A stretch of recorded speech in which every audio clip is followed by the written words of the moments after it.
반갑습니다, 여러분. 게시탐정입니다. 그 좌파 우파 안보 대결 이제 세 번째 이야기입니다. 그 종북 주사파라는 문재인 정부의 국방 안보 정책에 대해서는 그 문재인 정부의 상국이자 주군인 북한의 입을 통해서 들어보는 게 보다 확실한 평가가 아닐까 합니다.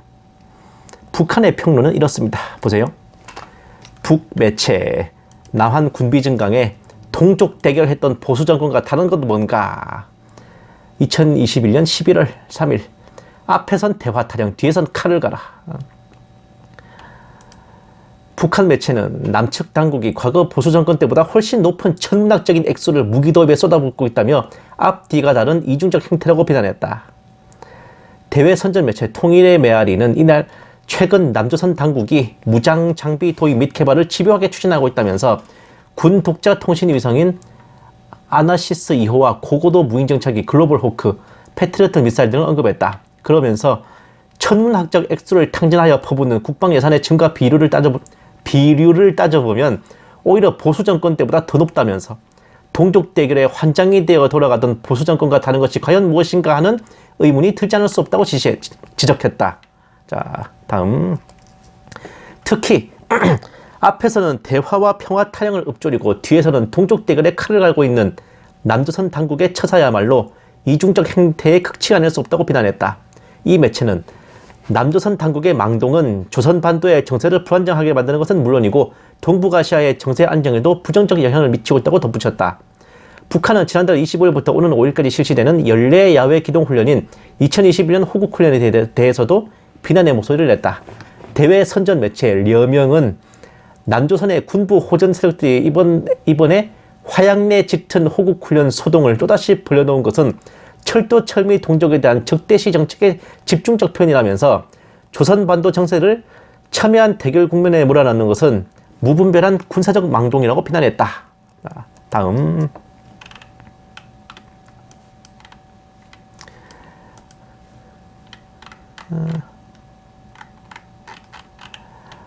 북한 매체 남한 고위력 탄도미사일 탄두 중량은 6톤에서 9톤 주장. 탄두 중량 미사일 사거리 등 언급했다. 북한 선전 매체 우리민족끼리는 28일 끝을 모르는 동족 대결 광기란 글에서 남조선 호전광들은 9월 3,000톤급 잠수함에서의 탄도미사일 수중시험 발사와 탄두 중량이 6에서 9톤 정도인 고위력 탄도미사일 시험 발사 노름을 벌여놨다며 탄두 중량을 구체적으로 언급했다. 다음. 이 밖에 우리민족끼리는 한국군 무기개발 현황을 세부적으로 언급하며 경계심을 숨기지 않았다. 이 매체는 남조선 군부 호전광들은 지난 1월 잠수함 탄도미사일의 지상 사출 시험 노름을 벌여놨는가 하면 3월에는 중탱크 K2의 발동기 시운전을 진행했다며 4월에는 초음속 전투기 KF-21 한국형 전투기 시제품 1호기 출고식 노름을 벌여놨으며 5월에는 한미 미사일 지침 종료 이후 사거리 3,000에서 5,000km인 중거리 탄도미사일과 사거리가 5,500km 이상인 대륙간 탄도미사일을 단계적으로 개발하기 위한 사업에 착수하였다. 사업에 착수하겠다. 1,000km 이상의 잠수함 탄도미사일을 탑재 및 발사할 수 있는 잠수함을 보유하겠다. 극초음 무기를 개발하겠다고 발표했다고 언급했다.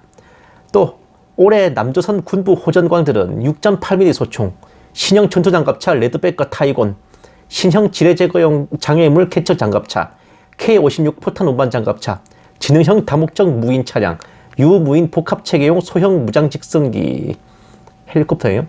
무인 수상정 아우라, 무인 및 원격 지뢰 제거 장비 MV4, 소총 및 유탄 발사용 무인기, 휴대용 무인기 요격포, 고출력 레이저 무기를 비롯해 40여 종의 각종 무장 장비들을 개발 및 실전 배치했다고 말했다. 아이고.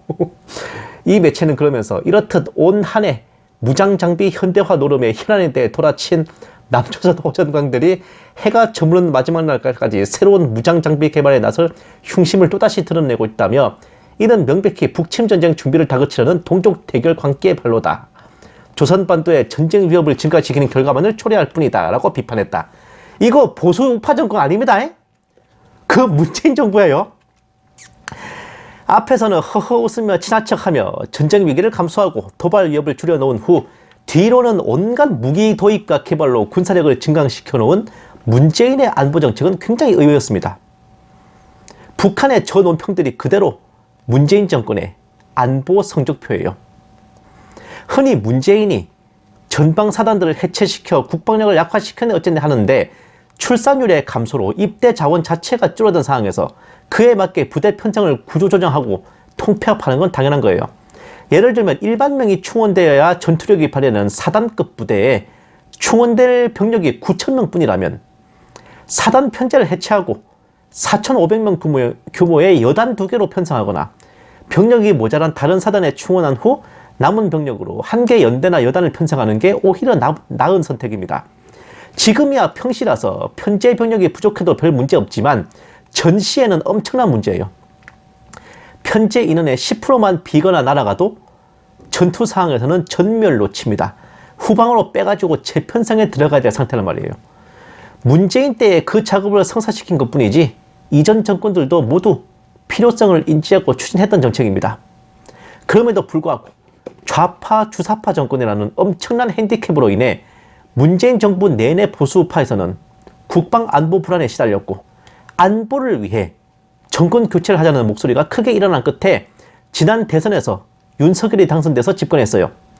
주야장천 태극기 흔들며 안보를 외치던 보수 우파들의 바람대로 정권 교체가 되었으니 어디에 얼마나 안보가 튼튼해지고 있는지, 주사파 문재인이 쌓아놓은 똥을 치우고 국방을 강화하고 있는지 확인해 봐야겠는데요. 본 게시 탐정의 추리가 시작되는 건 여기서부터입니다. 안보를 위해 윤석열을 찍었다는 분들은 그 손가락부터 찍으시는 게 어떠하십니까? 아니면 그 눈을 좀 찍어내시든가 말이야.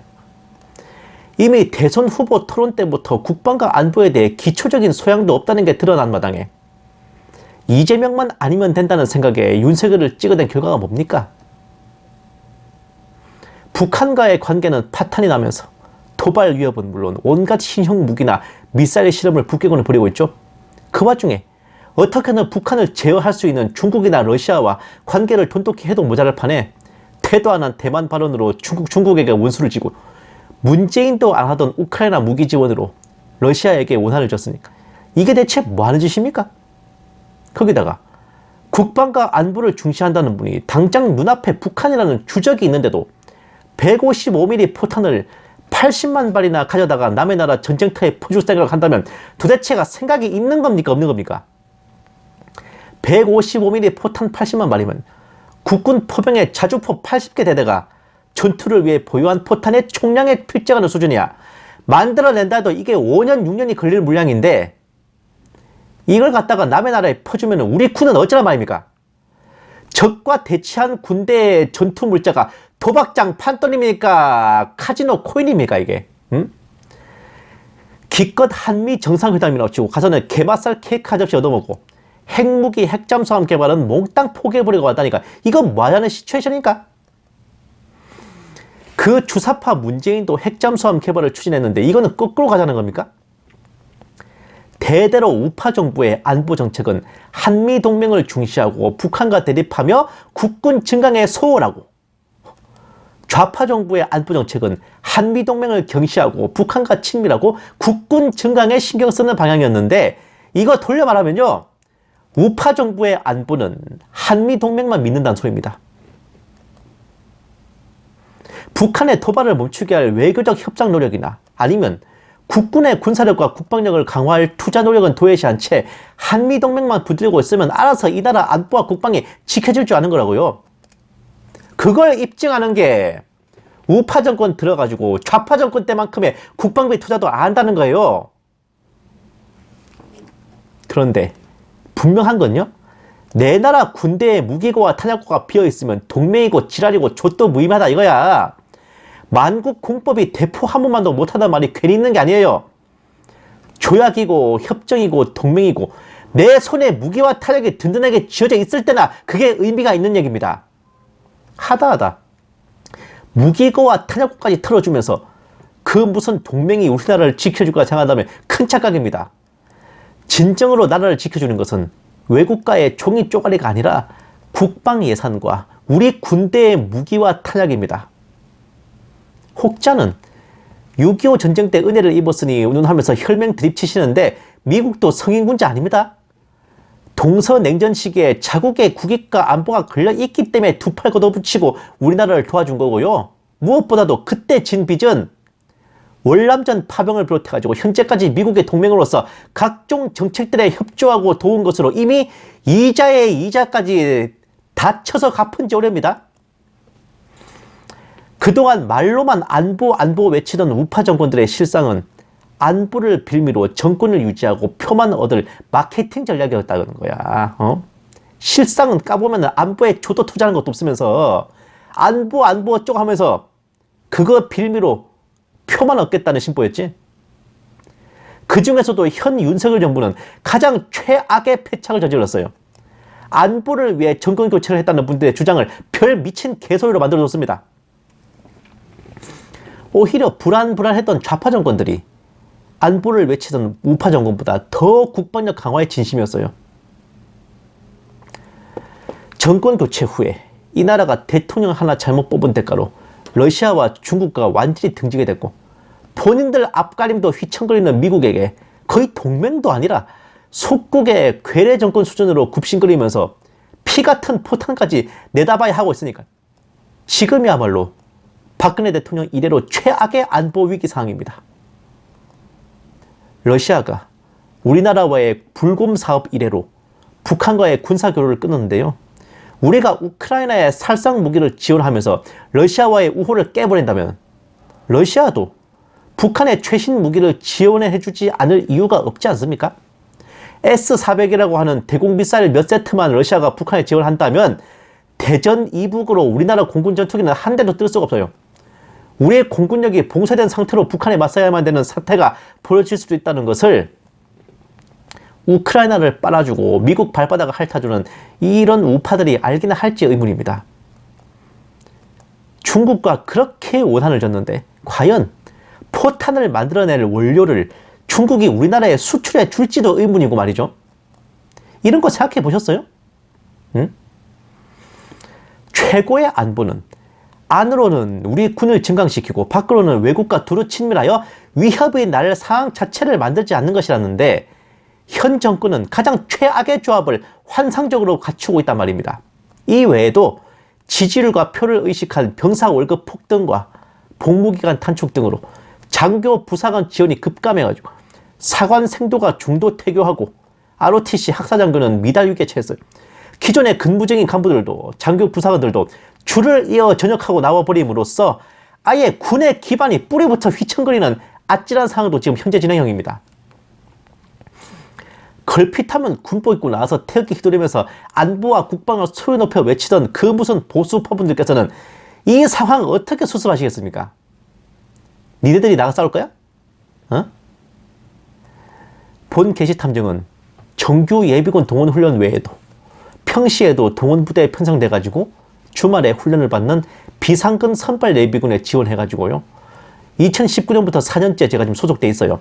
그 토요일 날 이제 그 예비군 훈련 하나 나갑니다.